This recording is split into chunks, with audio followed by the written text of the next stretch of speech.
العمر مجرد رقم.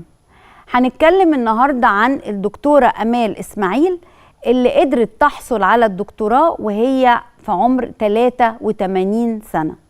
الحقيقة الدكتورة أمال إسماعيل كانت مريضة سرطان الثدي وحاربت المرض وهي عندها 38 سنة، وبعدها جالها المرض تاني ولكن انتصرت عليه تاني بمنتهى القوة والشجاعة، وحصلت في 68 على الماجستير، وبعد كده عملت الدكتوراه وهي 83 سنة.